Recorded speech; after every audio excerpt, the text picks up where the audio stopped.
네, 전 세계에 계신 시청자 여러분 안녕하십니까. 아토TV 많이 보시죠. 오늘 금요일입니다. 오늘 2025년 5월 2일입니다. 오늘 이런 내용으로 여러분께 뉴스 브리핑 하겠습니다. 대법원이 어제 이재명의 공직선거법 위반 재판 사건에 대해서 대법원 전원 합의체가 유죄 취지로 파기환송, 그래서 서울고등법원으로 이 사건을 다시 되돌려 보냈습니다.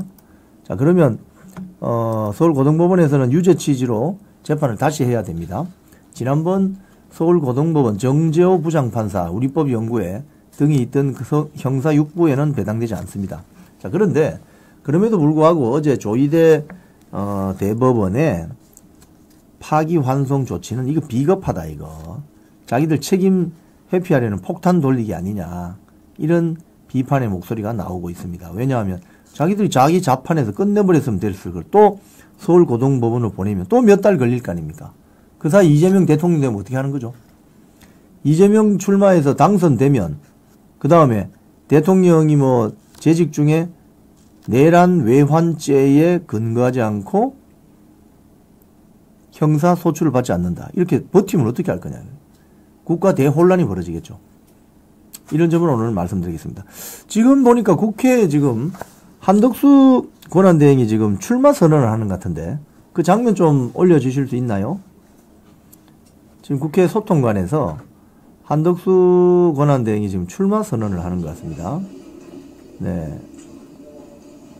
앞으로 저와 함께 한번 들어보시죠. 뭐. 동고동락하면서 여러분의 취재를 도와줄 대변인 드립니다.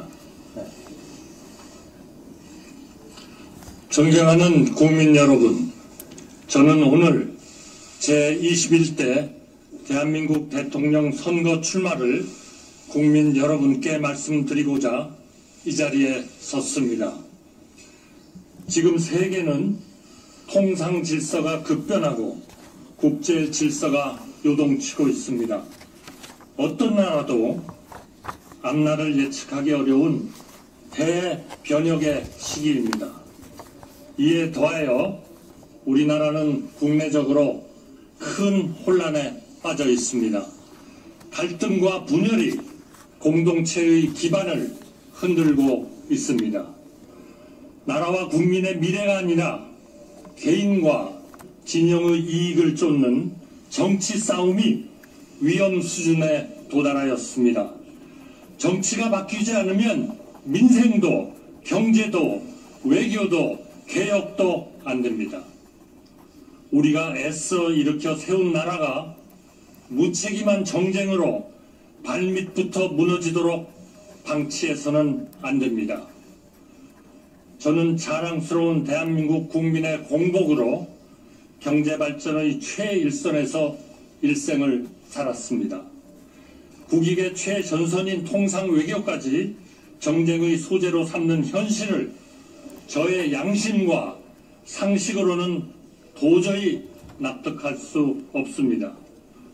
저는 제가 사랑하는 대한민국의 미래를 위해, 우리 모두를 위해 제가 할 수 있는 일을 찾기로 마음먹었습니다. 저는 이번 대통령 선거를 통해 우리 국민의 선택을 받도록 전력을 다하겠습니다. 국민 여러분, 저는 세 가지를 약속드립니다. 첫째, 바로 개헌입니다. 임기 첫날 대통령 직속 개헌 지원 기구를 만들어 개헌 성공에 총력을 기울이겠습니다. 취임 첫 해에 개헌안을 마련하고 2년 차에 개헌을 완료하고 3년 차에 새로운 헌법에 따라 총선과 대선을 실시한 뒤 곧바로 직을 내려놓겠습니다. 개헌의 구체적인 내용은 국회와 국민들이 치열하게 토론해 결정하시되 저는 견제와 균형, 즉 분권이라는 핵심 방향만 제시하겠습니다. 우리 헌법은 1987년 개정 후 38년이 되었습니다. 급변하는 시대의 흐름과 국민의 뜻을 받들기에 크게 부족합니다. 이번에 우리가 개헌에 성공하지 못하면 다시는 지금과 같은 기회가 찾아오기 어렵습니다. 누가 집권하건 지금과 크게 다르지 않은 불행이 반복될 따름입니다. 그동안 여러 정부와 많은 정치인이 개헌을 약속했지만 자기 차례가 돌아오면 그때그때의 판세와 이해관계에 따라 슬그머니 태도를 바꾸었습니다. 권력을 목표로 살아온 정치인은 개헌에 착수할 수도 개헌을 완수할 수도 없습니다. 공직 외길을 걸어온 제가 신속한 개헌으로 우리 헌정 질서를 새로운 반석 위에 올려놓겠습니다. 대통령과 국회가 견제와 균형 속에 힘을 나누어 갖는 것, 정치의 사법화와 사법의 정치화가 다 같이 사라지게 만드는 것, 협치가 제도화되고 행정이 효율화되어 우리 정치와 우리 정부가 진정으로 국리민복에 이바지하는 것, 이것이 제가 생각하는 올바른 개헌이고 우리가 추구해야 할 핵심 목표이자 방향입니다. 저는 국무총리 재임 중 거의 매일 언론인과 정치인, 기업인과 전문가, 그 밖에 수없이 많은 각계각층 인사를 만나 서로 다른 의견에 귀 기울였습니다. 하루하루 열심히 일하시는 우리 국민 여러분도 전국 곳곳으로 찾아뵈었습니다. 이 정도로는 부족합니다. 앞으로는 더 많이 만나겠습니다. 우리 경제가 해야 할 성장에 대해, 우리 국민이 누려야 할 행복에 대해, 우리 사회가 찾아야 할 안정에 대해, 우리가 만들어야 할 새로운 헌법과 우리가 나가야 할 새로운 시대에 대해 끊임없이 만나고 묻고 듣겠습니다. 국민의 눈으로, 국민의 뜻으로 반드시 개헌을 성공시키겠습니다. 새로운 헌법에 따라 대한민국 다음 시대를 여는 디딤돌이 되겠습니다. 부디 우리 국민들께서 제 등을 딛고 극단의 시대에서 합리의 시대로, 당파의 시대에서 협치의 시대로 우리 국격과 시대에 맞는 새로운 대한민국으로 앞으로 나아가시기를 중심으로 말씀드립니다. 둘째, 통상 해결을 약속드립니다. 미국발 관세 폭풍이 전 세계 모든 나라의 가장 시급한 통상 현안입니다. 글로벌 무역 질서가 뒤바뀌고 있습니다. 저는 지난 4월 8일 미국 트럼프 대통령과 통화하면서 한미 동맹의 굳건한 기반 위에 통상 해법을 적극 모색하여 나가기로 하였습니다. 지난주 워싱턴에서 열린 한미 2+2 고위급 회담에서 상당히 의미 있는 성과가 있었습니다.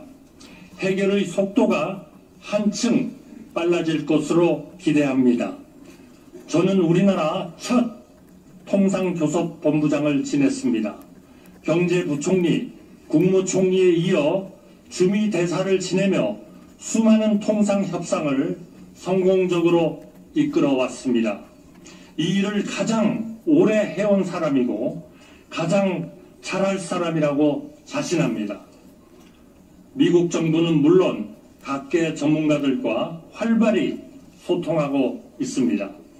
이번 통상 현안도 반드시 풀어내 보이겠습니다.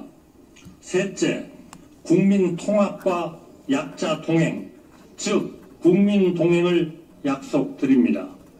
통합이 곧 상생입니다. 남북이 나뉜 것도 통탄할 일인데 좌와 우로, 동과 서로, 이제는 남성과 여성으로, 중장년과 청년으로 계속해서 갈라져야 하겠습니까? 보수 혼자 산업화를 이루지 않았고 진보 혼자 민주화를 이루지 않았습니다. 우리가 이룬 그 어떤 것도 어느 한 세력만의 공적이 아닙니다.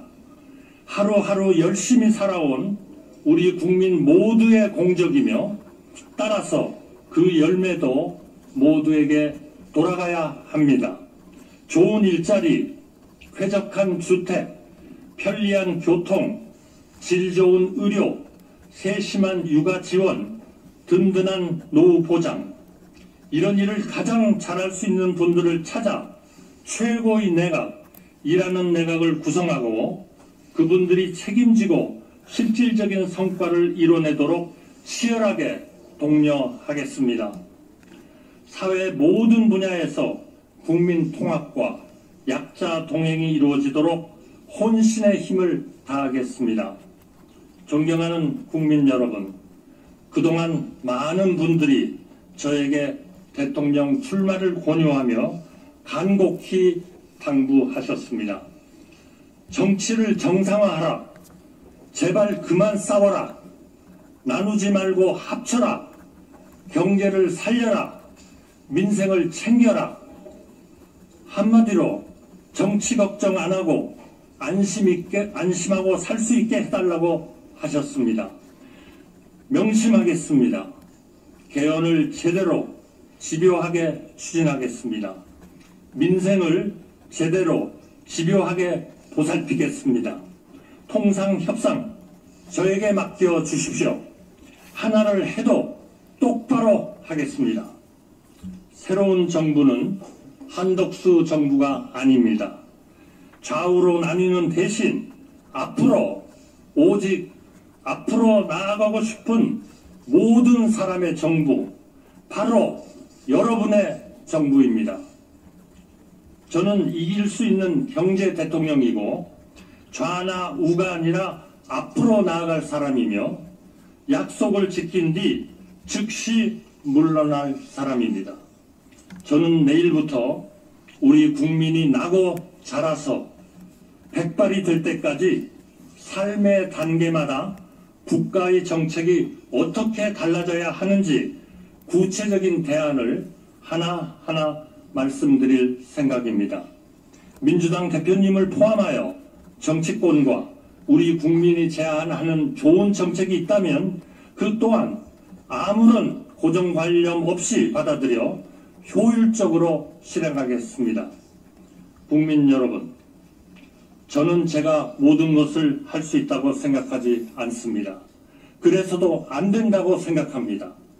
그동안 여러 대통령님을 모시고 일하면서 저는 여러 가지를 느꼈습니다.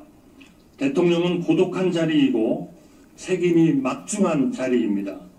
엄청나게 많은 일을 할 수 있는 자리인 동시에 자기 혼자 할 수 있는 일이 의외로 거의 없는 자리이기도 합니다. 저는 철학과 소신을 가지고 국정을 운영하되 각각의 부처는 그 부처를 맡은 분께 맡기고 대통령은 대통령이 해야 할 일에 몰두하겠습니다. 제 아무리 능력이 출중한 사람이라도 세상 모든 것을 샅샅이 살피는 만기칠람은 가능하지도 않고 가능해서도 안 됩니다. 여러 사람의 지혜는 한 사람의 지혜보다 언제나 깊고 넓기 때문입니다. 저에게 가차없이 쓴소리 하시는 분들, 대선 과정에서 경쟁하시는 분들을 한 분 한 분 삼고 초려해 모시고 거국 통합 내각에 모시겠습니다.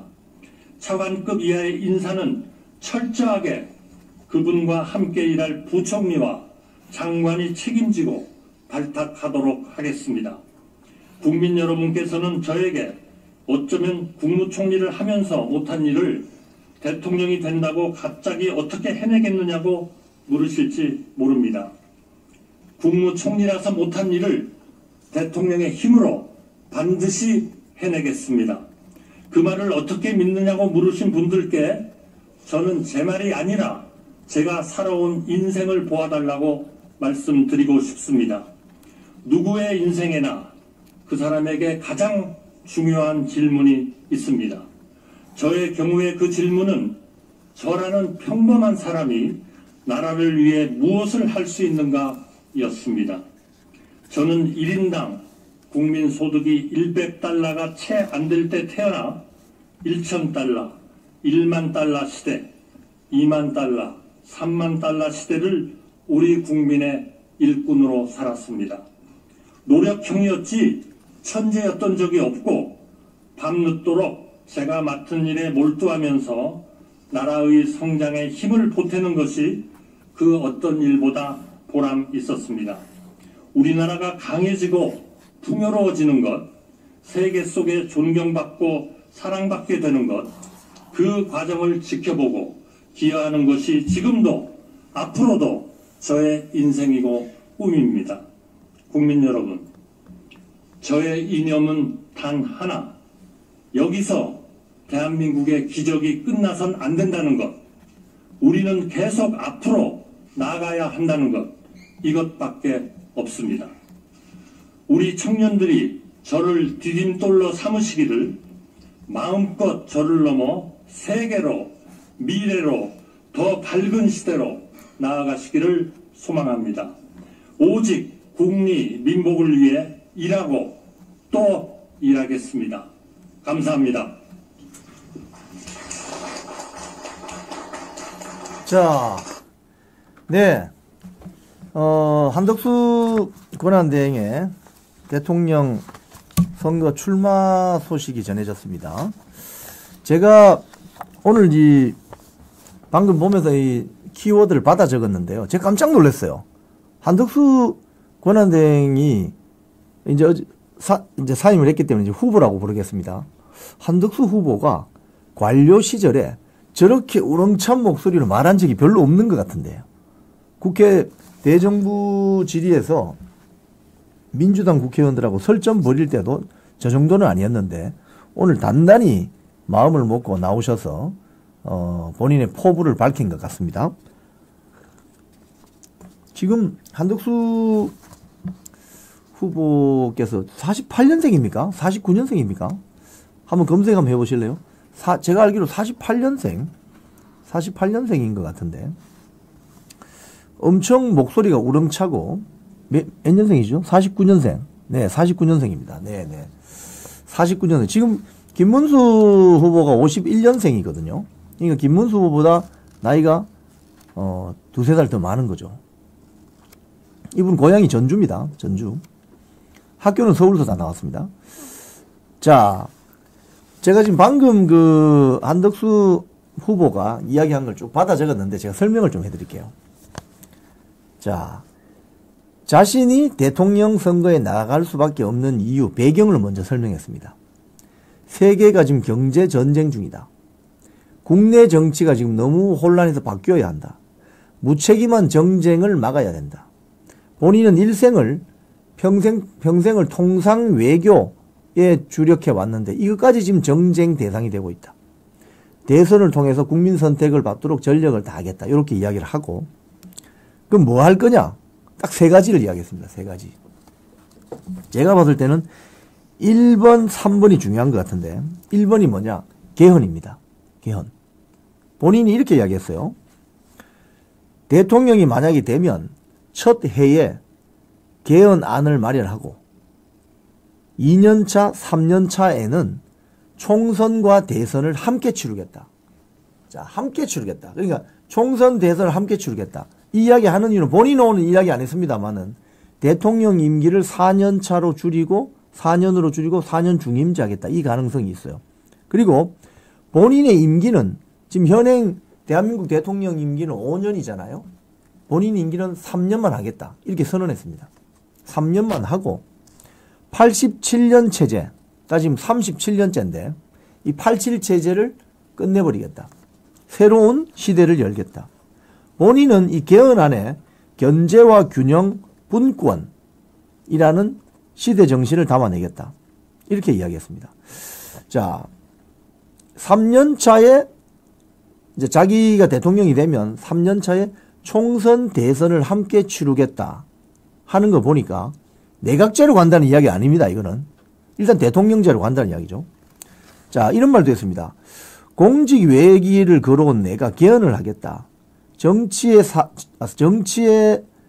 사법의 정치화가 사라지고 협치가 되도록 국리민복에 주력하겠다. 올바른 개헌 방향을 제시하겠다.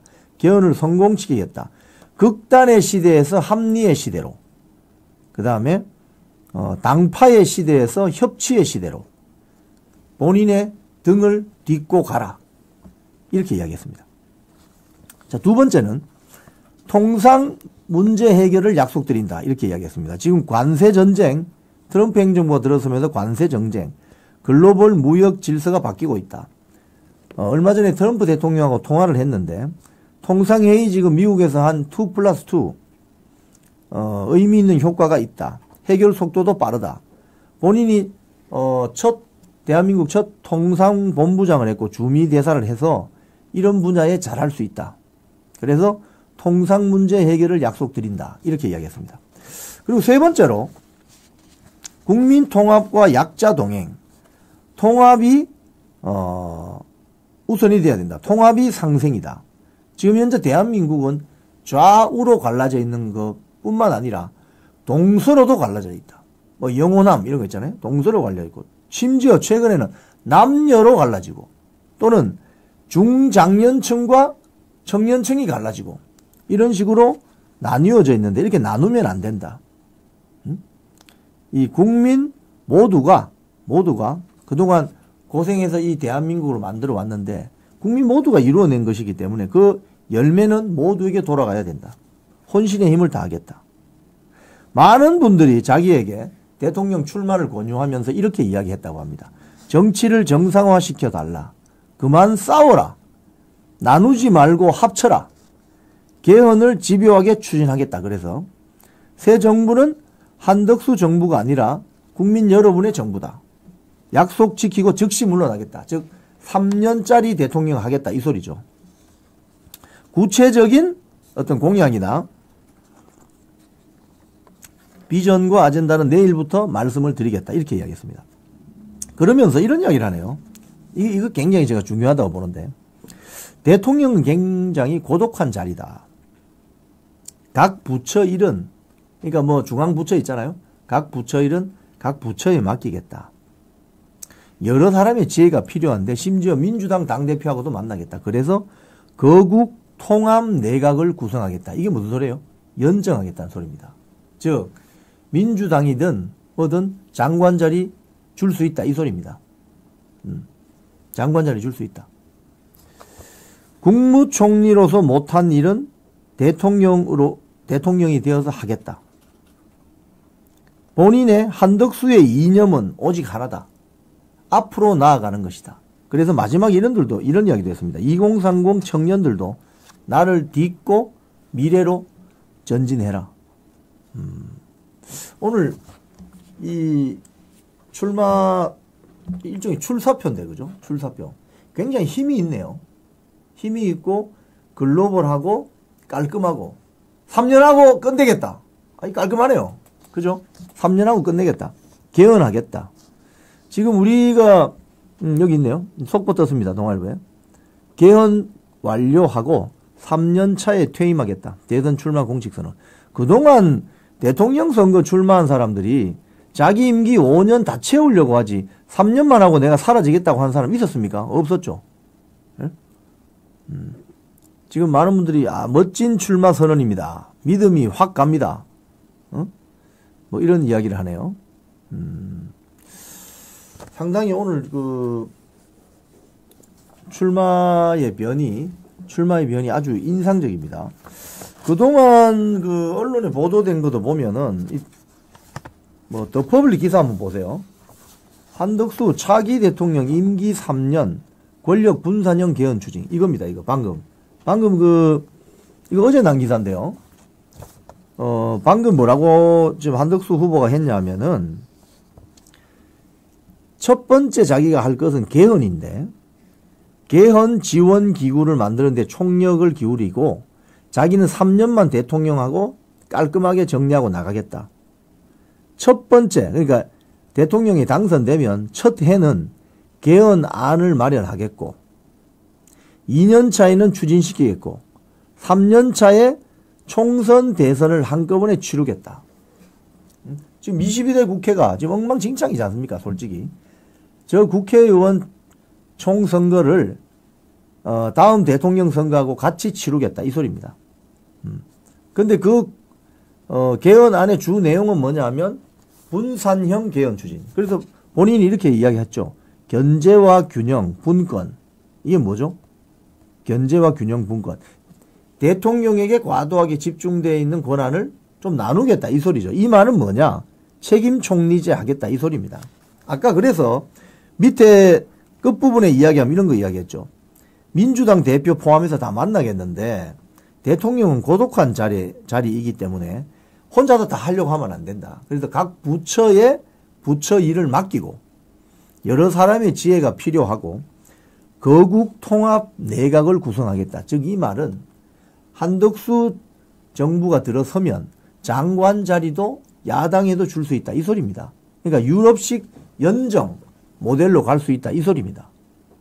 또는 국민의힘이 아니라 이번 대선에 같이 연합할 가능성이 있는 뭐 이낙연 전병헌의 새로운 미래민주당 뭐 이라든지 또는 뭐 여러 정파 세력들이 있잖아요.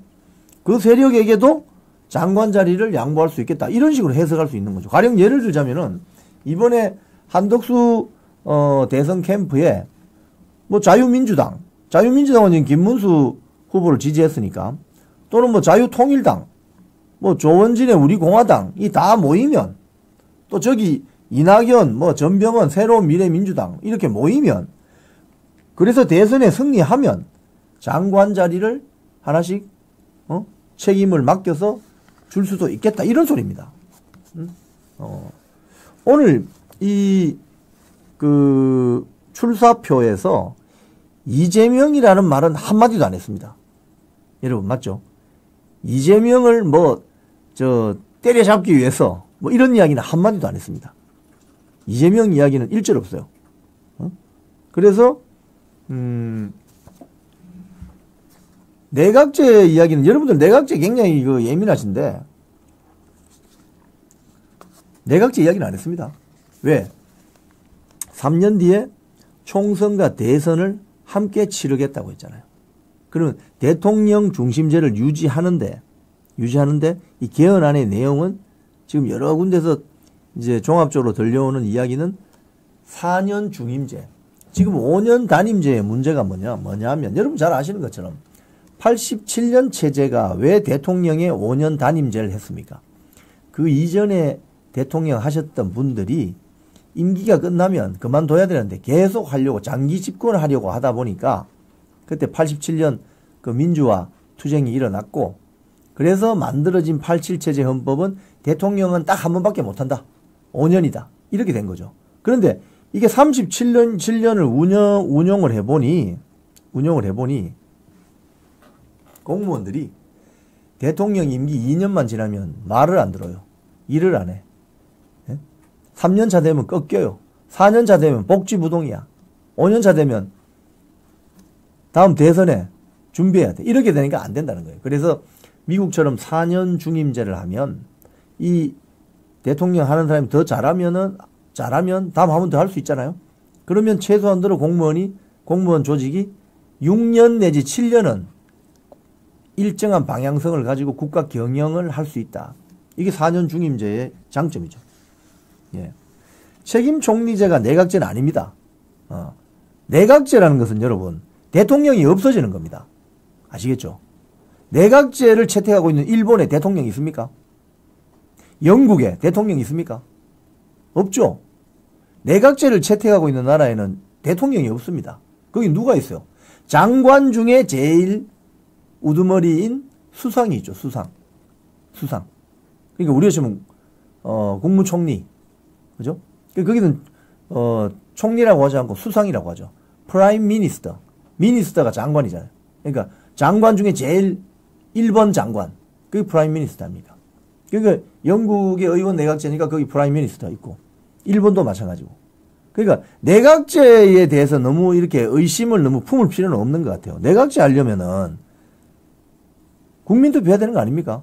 국민이 한 표씩 투표권을 행사해서 대통령을 뽑아왔는데 내각제를 한다는 소리는 수상을 국민이 뽑는 게 아니라 일본 국민들이 일본 수상 뽑을 수 있습니까? 못 뽑습니다. 그 수상은 누가 선출하느냐? 국민들이 뽑은 국회의원들이 선출하는 거예요. 의원들이. 영국도 마찬가지입니다. 영국도 수상을 누가 뽑느냐? 국민들이 못 뽑습니다. 국민들로부터 선출된 의원들이 뽑죠. 그 점에서 지금 총리 책임제는 이원 집정부제냐? 그럴 가능성은 있죠. 이원 집정부제가 뭐예요, 여러분? 국정을 외치와 내치로 나눈다는 거죠.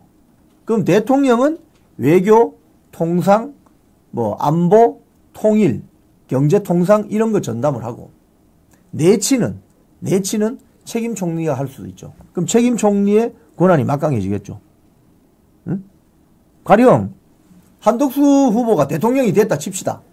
그러면 한덕수 대통령 당선자는 자기 주 재능, 달란트가 어디 있나요? 외교 통상이잖아요. 그럼 미국과의 관세 전쟁 이런 거 풀어내고 트럼프 행정부와 원활하게 협조해서 대한민국의 경제를, 대한민국의 안보를 지켜줄 수 있는 대통령 역할을 하면 되는 거 아니겠습니까? 그럼 안에다가 책임 총리를 권한을 확 줘가지고, 그러면 예를 들자면 김문수 후보가 요번에 토요일 날 국민의힘 대선 후보가 된다고 볼 때 한덕수, 김문수 이 원팀이 되어서 한 사람은 외교 통상 대통령, 한 사람은 내각을 총책임지는 책임 총리 또는 자유민주당, 자유통일당, 심지어 우리 공화당 세력이 다 들어온다면 장관 자리를 주면 되는 거 아니겠습니까? 힘을 합치면 되는 거죠. 그 이야기죠, 그 이야기 지금. 여러 사람의 지혜가 필요하다. 거국 통합 내각을 구성하겠다. 심지어 민주당, 야 민주당, 너도 자리 하나 줄게. 장관 자리 줄게. 와서 협조해라. 이런 거 아니겠습니까? 그래서 한덕수 후보가 이야기한 게 극단의 시대에서 합리의 시대, 당파의 시대에서 협치의 시대. 자기 등을 딛고 앞으로 나아가라. 내가 헌신하겠다. 이야기도 상당히 굉장히 인상적이었는데 자기가 지금 공직 생활이 50년 가까이 되시잖아요.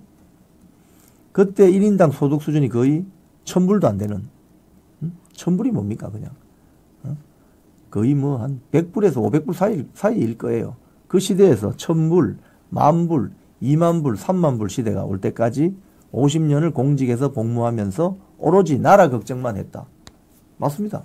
한덕수 후보가 그동안 좌우파 정당을 거치면서 총리하고 통상 외교 본부장하고 이런 거 했기 때문에 나라를 위해서 일한 공복이었지 선동하던 정치가는 아니잖아요. 선동하던 정치꾼은 아니잖아요. 그런 점에서 오늘 이런 이야기가 좀 인상적이다. 그런 뜻이군요. 설명 감사해요. 또 질문 있으면 해보세요. 질문해 보시면 질문하시면 제가 그동안 쭉 대통령 연임제, 4년 중임제, 그러니까 중임제라는 것은요 한 번 더 할 수 있다 이 소리죠. 따블 중자가 따블이죠. 따블. 연임제는 뭡니까? 3번 할 수도 있고 4번 할 수도 있던 거죠. 그러니까 대통령 4년 중임제라는 것은 대통령 2번 할 수 있다 이 말이죠. 대통령 연임제 이러면 3번, 4번, 5번 할 수 있다는 거죠. 그 이야기입니다. 이원 집정부제 말씀드리고 한덕수는 반국가 세력 척결 의지가 없어요. 이건 두고 보시죠. 두고 보시죠. 이 책임 총리제가 내각제 아닌가? 내각제 아닙니다. 이거 내각제 하려면 대통령이 없어져야 됩니다. 그 다음에 한덕수를 예전 민주당 사람들이 밀고 있습니다. 지금 이재명 민주당하고 예전 민주당하고는 다르죠, 여러분. 예전 민주당, 예를 들면 옛날 동교동계, 그리고 그 앞에 민주당하고 지금 이재명 민주당하고 같습니까? 완전히 다른 세력이죠. 최소한 그 당시는 의회주의를 존중했던 사람들이 아닐까요? 국회에 힘을 실어주겠다는 소리는 아닌 것 같은데요. 이게 무슨 소리죠? 자,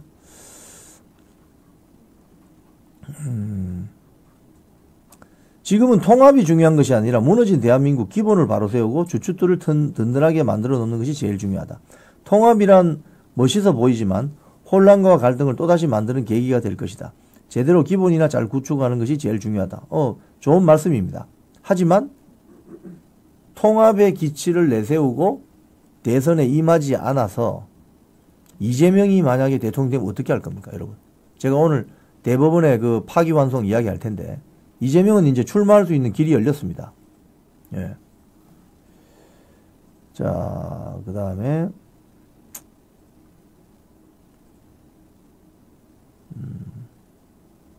뭐 여러 가지 뭐 김문수 지지하시는 분들이 많이 이야기하시네요. 네.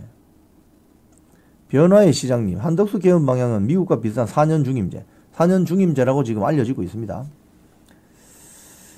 자, 댓글 올려주시면 제가 또 뭔 민주당과 적당히 타협요? AU 탄핵시킨 민주당을요? 여러분, 이런 점이 제가 이 방송에서 제가 이 유튜브 방송하면서 여러분들에게 많은 설명을 드리는 가운데 제가 이 애국 우파 국민들로부터 느끼는 점이 있어요. 뭐냐 하면은 좌파 세력들하고 좀 다른 점이 뭐냐.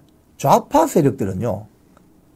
기본적으로 자기들끼리 전략적 이해관계를 잘 이어갑니다. 무슨 소리냐면 뭐 소위 말해서 우리나라 민주화의 성지라고 하는 광주에 살고 있는 유권자들도 이재명이 자기 형수한테 그 험악한 욕설을 해대고 천하의 남봉꾼 아닙니까? 대장동 백현동에서 뭔가 이거 문제가 있고 또 거짓말하고 어제 거짓말한 거 다 유죄 났잖아요. 대법원 전원합의체에서. 압니다 그걸. 좌파 세력의 유권자들은 이재명이 남봉꾼이자 거짓말쟁이라는 걸 알고 있어요. 하지만 대선 후보로 밉니다. 왜? 이재명은 나가서 대통령 될 가능성이 제일 높기 때문에 그 말 있죠, 말. 우리 장기판의 말. 장기판의 말이나 쫄로 쓰는 거예요. 그래서 밀어주는 겁니다. 근데 상대적으로 우파 진영은 마치 무슨 지도자가 나타나면 백마 타고 갑자기 등장한 철인인 것처럼 칭송하고 따라다니고 줄 서는 경향이 있어요. 제가 봤을 때 좌파들은 그 말인 후보를 이용하려고 합니다. 일단 당선시켜놓고 보자. 당선시켜놓고 나면 그 다음은 권력을 나누면 된다. 이러면서 자기들이 먹고 살 수 있는 생태계 환경을 조성하죠. 우파들은 이 점이 좀 부족한 것 같아요. 방금 말씀하신 것처럼 저 민주당 윤석열 대통령 탄핵시킨 민주당하고 어떻게 협치를 하냐. 그러면 이재명 대통령 되는 걸 보시겠습니까? 그건 아니지 않습니까? 그러면 내가 이 정도 가지려면은 적당히 내놔야 됩니다.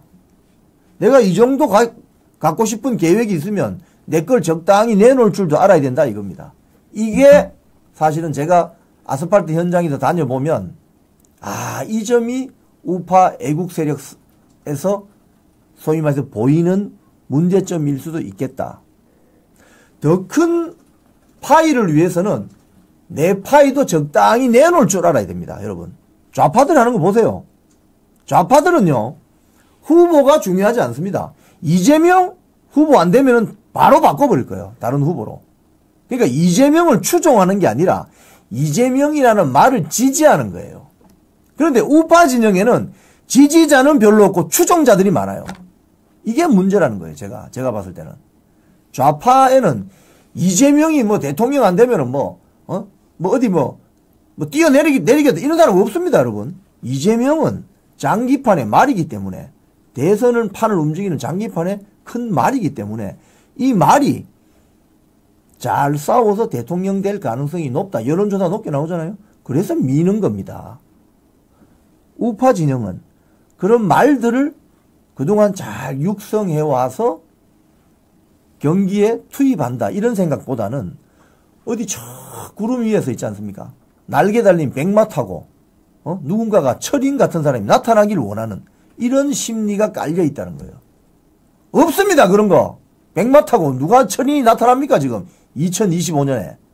그런 거는 한성 감옥에서 고생하다가 미국 유학 갔다 와서 애국운동한 이승만 대통령이나 또는 자기 목숨을 내놓고 한강 도하를 했던 5.16 혁명을 일으켰던 박정희 장군 시대 끝났어요. 그거는. 이제는 그런 처리는 없습니다. 그런 처리는 이제 내부에서 만들어내야 되는 거예요. 만들어내야 돼. 근데 그 점이 지금 안 되기 때문에 국민의힘이라는 대한민국의 가장 큰 보수정당 플랫폼입니다. 그 점이 지금 안 되는 거예요. 그 점이 안 되니까 밖에서 자꾸 사람을 데리고 오잖아요. 어떻게 보면 한덕수 후보도 김문수 후보하고 협상을 해서 대통령 후보가 만약에 된다면 밖에서 들어온 사람이죠. 일종의 용병입니다. 하지만 이게 마지막 용병이 돼야 된다는 거예요. 마지막.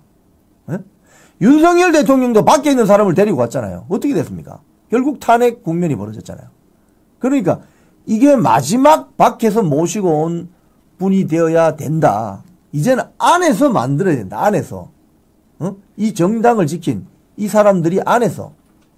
그러면 어떤 큰 목표를 위해서라면 대한민국 자 5만 불, 7만 불 갑시다 라고 목표를 정했으면 자기 것만 너무 주장할 것이 아니라 내 것도 좀 내놓을 줄 알아야 된다는 거예요. 그래야 된다는 겁니다. 가령 예를 들자면 제가 이분의 정치 이데올로기를 찬성하는 건 아닙니다. 여러분. 그 점을 감안하시고 들어주세요. 제가 뭐 이런 이야기 하면은 야 저거 말이야. 좌파 뭐 지지자 아니야. 너무 몰라도 모르는 말씀이세요. 그거는. 가령 예를 들자면 좌파 진영이 대통령했던 사람 중에 노무현이라는 사람이 있죠. 노무현. 이 사람은 자기가 되지 낙선할 거 뻔히 알면서도 부산에서 계속 출마했습니다. 시장 출마해서 떨어지고 국회의원 출마해서 떨어지고. 근데 그 사람이 주장한 명분이 뭐였습니까? 동서화합. 그래서 이 사람이 민주당의 대통령 후보가 되었을 때 광주 전남에서 돌풍이 불어가지고 결국 민주당의 대통령 후보가 돼서 결국 대통령이 됩니다. 그러면 광주 전남의 유권자들은 바보입니까? 노무현은 전라도 출신도 아니에요. 근데 왜 대통령 후보 되도록 표를 몰아주냐 이거예요. 바로 그게 좌파 세력의 전략과 전술이에요. 경상도 출신이 대통령 후보 해라. 하지만 호남 출신들이 장관 다 하면 되지 않느냐. 서로 나눠 가질 줄 안다는 거예요. 이게 다른 점이라는 거예요. 이게 다른 점. 국민의힘이라는 우파 정당 플랫폼은 과연 어떻습니까? 뭘 하나 하면 동지를 챙기는 게 아니라 동문들을 챙깁니다. 대한민국 우파의 가장 큰 문제가 체제 전쟁에서 동지들을 챙기는 것이 아니라 고등학교 동문, 대학교 동문을 챙기는 거 아니에요? 그리고 향후에 챙기려고 하는 거 아니에요? 이게 문제 아니냐 이거예요. 근데 저쪽은 좌파들은 한번 인민노련 활동하면 몇십 년이 지나도 40여 기를 대법관 헌법재판관으로 만들기 위해서 총력을 다하잖아요. 이 차이점이 있다 이겁니다. 이용해 먹고 버리는 거죠. 뭐 그런 면도 있죠. 이용해 먹고 버리는. 그래서 한덕수 여기 보세요. 나오죠. 한덕수 후보 대선 경쟁자들 3고 초려해서 거국 통합 내각을 구성하겠다. 부총리 장관이 차관급 이하 인사 발탁하도록 분권해버리겠다. 분권하겠다 이 말이죠. 아까 분권 이야기했죠. 견제와 균형 분권. 장관에게 권한 줘버리겠다. 이 말은 무슨 소리입니까? 가령 민주당 출신 또는 이낙연 전병헌이 있는 새로운 미래민주당 또는 자유통일당, 자유민주당이 한덕수 대통령 만드는데 협조를 하면 장관 자리를 주고 그 장관이 밑에 차관급 밑에 인사 주요 공무원들 하도록 분권해버리겠다 이 소리입니다 지금. 그러면 내가 조금 대통령 권한을 양보하는 거죠. 그죠? 대통령 권한을 양보하는 대신 여러 정파 세력이 한덕수를 대통령 만들자고 모일 거 아닙니까? 그러면 이재명을 꺾을 수 있다 이거죠. 제가 말씀드린 건 그겁니다. 근데 이분 변화의 시작 우리 변화의 시장님이 잘 올리셨네. 일단 한덕수 출마한다니까 지금 민주당이 아주 심각한 알레르기 반응을 보이고 있죠. 자기들이 지금 대선 승리 필승 전략이 지금 차질이 빚어지는 거예요. 그런 면에서 오늘 한덕수 후보의 출사표는 상당한 울림이 있다. 상당한 울림이 있다. 한덕수 후보가 또 이렇게 이야기했네요. 민주당의 최상목 탄핵 시도. 어젯밤에 최상목 부총리 탄핵하려다가 본인이 사표 내버렸죠. 탄핵 안 당하려고. 이게 뭐 하는 짓이냐 이거예요. 이게 지금. 애들 장난도 아니고. 우리 박경여 스패너님 오늘 고생하시는데 아시아투데이 정농방송 구독 좀 하십시오. 구독. 한덕수는 윤어게인과 안 맞습니다. 이건 뭐 논란이 있을 수 있겠습니다. 윤어게인이라는 정신은 본인이 저는 이렇게 이야기합니다. 윤어게인 정신이란 것은 제가 현장에 나가서 2030 청년들을 만나서 들어보니까 본인이 구속되고 서울구치소에 구금되고 파면되는 그 불이익을 당하면서까지 부정선거 이슈 파이팅을 했고 또는 반국가 세력의 실체를 드러낸 그래서 나라를 살리려고 했던 윤석열 대통령의 정신 그게 윤어게인 아닙니까? 맞죠? 윤석열 대통령 뭐 다시 출마하라는 소리 아니죠? 그죠? 그게 윤어게인 정신이죠. 그러면 한덕수 후보가 지금 말한 것처럼 자기 임기를 5년짜리인데 3년으로 줄인다. 2년 잘라버리겠다. 이거 윤어게인 정신하고도 일치할 수 있습니다. 지금 역대 대통령 후보 보세요. 지금 이재명 조차도 개헌해야 된다고 이야기하다가 본인이 딱 당대표 되는 딱 준비가 되는 순간 개헌 안 한다. 개헌 안 한다잖아요. 예? 그러니까 자기가 대통령이 아닐 때는 개헌해야 된다 이러던 자들이 대통령 딱 될 것 같으면 개헌 이야기 싹 입 닦아버리는 거죠. 근데 한덕수 후보는 뭐라고 했습니까? 3년만 하겠습니다. 5년 지금 임기인데 3년만 하겠습니다. 그리고 개헌을 해서 저는 개헌이 완성되는 그 순간 사라지겠습니다. 이게 윤어게인 정신하고 좀 일맥상통하는 거 아니에요? 내가 불이익을 보더라도 아니 대통령 권력 좋잖아요. 대통령 권력. 국가 경영을 할 수 있는 막강한 권력을 가지는데 그걸 5년을 할 수 있는데 3년으로 줄이겠다. 이건 희생정신 아닙니까? 그러니까 한덕수 후보 이 말은 자기 임기를 단축시켜서라도 개헌을 하겠다. 어차피 내각제 세력 그러니까 이런 식으로 단정을 짓지 마세요. 여러분. 내각제를 한다는 건 대통령이 없어진다는 소리입니다. 대통령이 없어집니까? 대통령이 없어지는데 3년 뒤에 대통령 선거를 왜 합니까? 자꾸 본인의 내피셜로 이 사태를 진단하고 재단하지 마세요. 좀 공부를 합시다. 공부를. 이 아투TV 이영풍 뉴스 브리핑 들으면서 공부합시다. 제발 혼자 가지고 있는 생각으로 다 세상을 재단하지 마세요. 그 내피셜 속에 사시는 거예요. 그러시면 안 됩니다. 여러 사람들 이야기를 들어보세요. 심선희님 이재명 이기고 봐야 됩니다. 3년만 하겠다. 진심. 아니 본인이 이야기했지 않습니까? 3년만 하고 딱 개헌 마치면 사라지겠다고. 본인이 지금 연세가 49년생입니다. 그럼 76세. 그죠? 그럼 3년 하고 나면 79세. 80세입니다. 80세. 80세인데 그럼 대통령을 또는 수상을 더 오래 한다고요? 그건 아니죠. 제가 봤을 때는. 한파, 알바. 여기들 한동훈 지지자들이 많이 들어오면 지금 이제 만약에 한덕수 후보의 오늘 이게 되면 구체화되고 이제 실행이 되기 시작하면은 김문수, 한동훈 후보 둘 중에 누가 불리해지겠습니까? 한동훈이죠. 한동훈이 불리해집니다. 왜? 어제도 보세요. TV조선 그 토론회에서 그제 밤이죠. 후보 단일화, 한덕수하고 후보 단일화 어떻게 할 거냐 이러니까 김문수 후보는 오케이 하겠다고 했죠. 근데 한동훈은 말을 좀 바꿉니다. 세모. 중앙일보 기사 났습니다.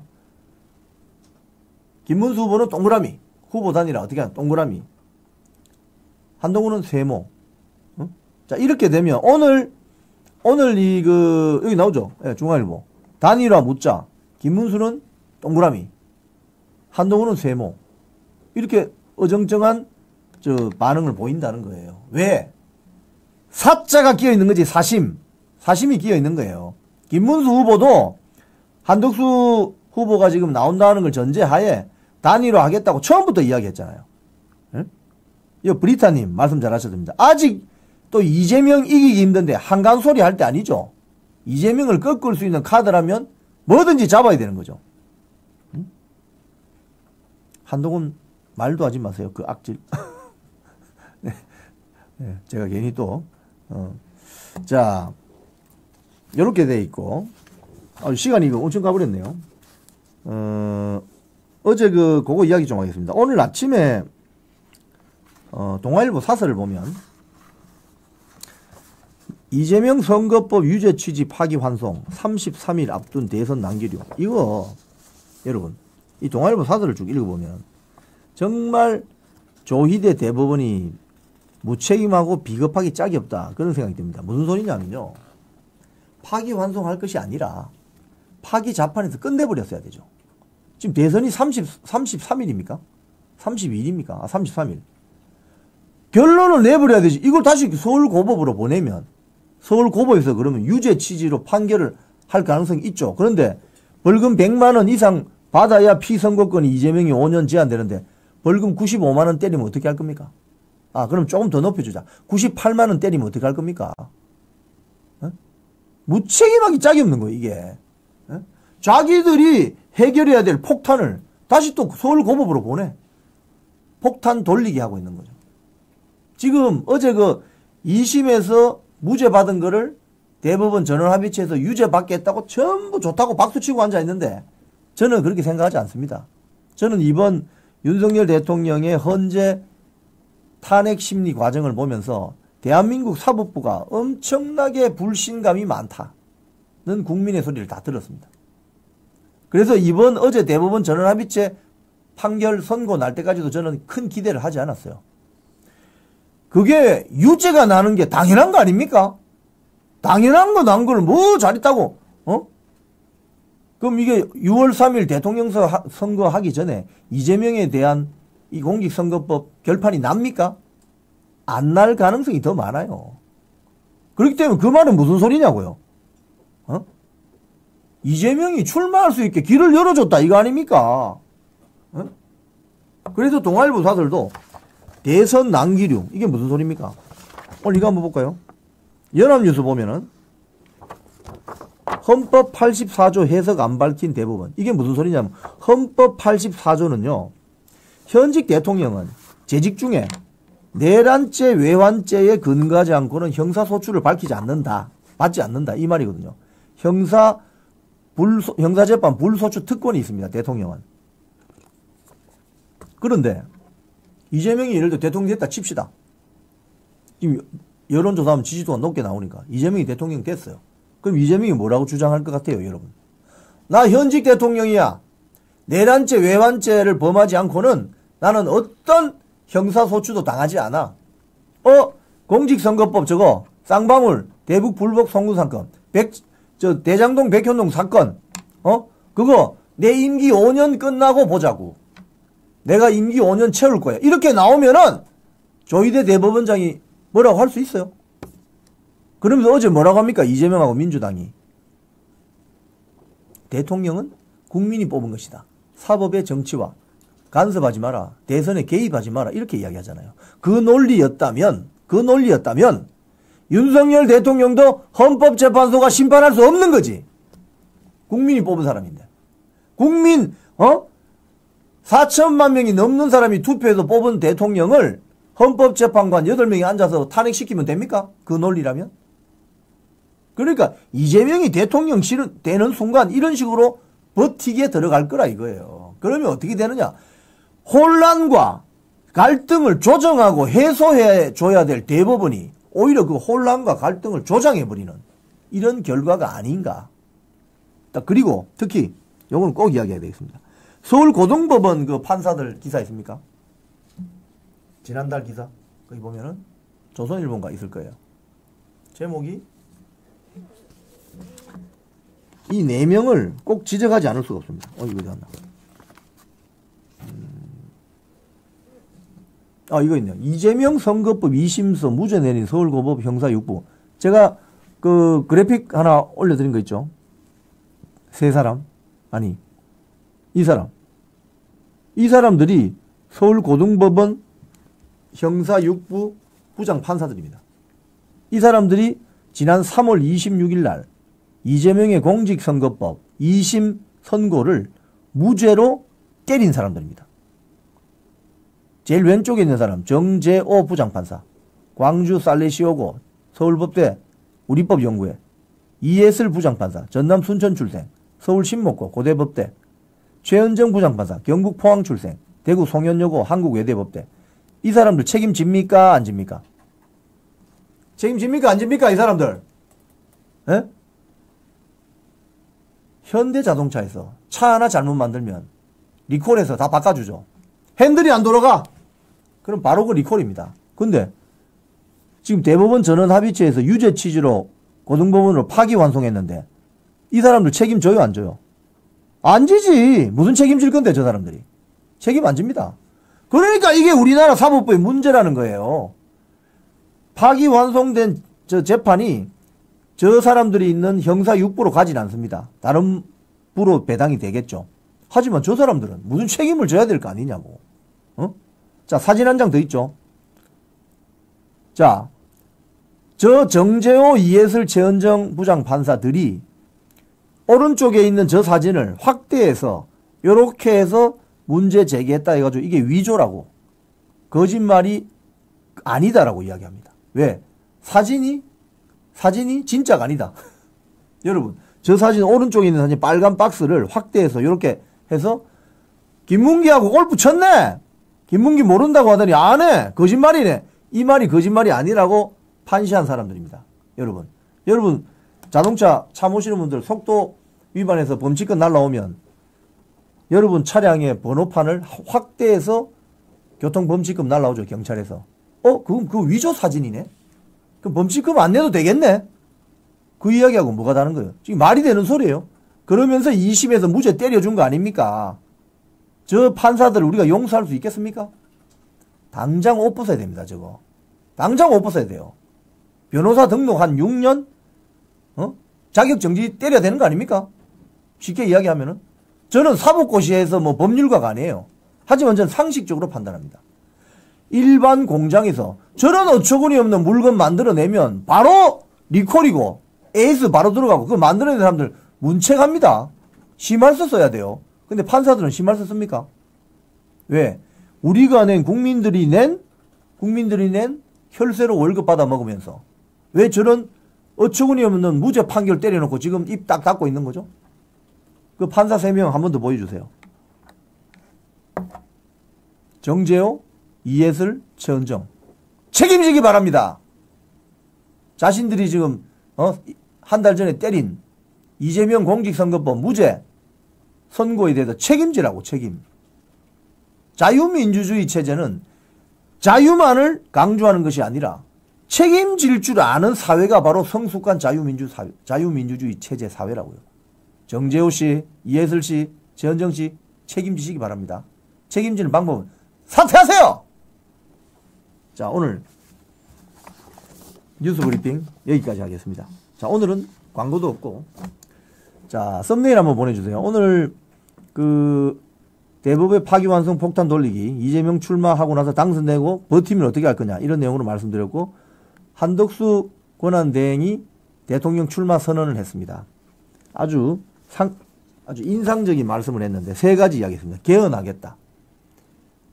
제가 볼 땐 4년 중임제 개헌을 한다는 것인데, 대통령 임기가 5년이지만 1년차, 2년차, 3년차까지 개헌을 완수하고 내년 총선, 다음 총선과 대선을 엎어서 치룬 다음에 자기는 임기 마치고 사라지겠다. 이렇게 선언했습니다. 통상 문제 해결 약속했고, 국민 통합 약자 동행하겠다.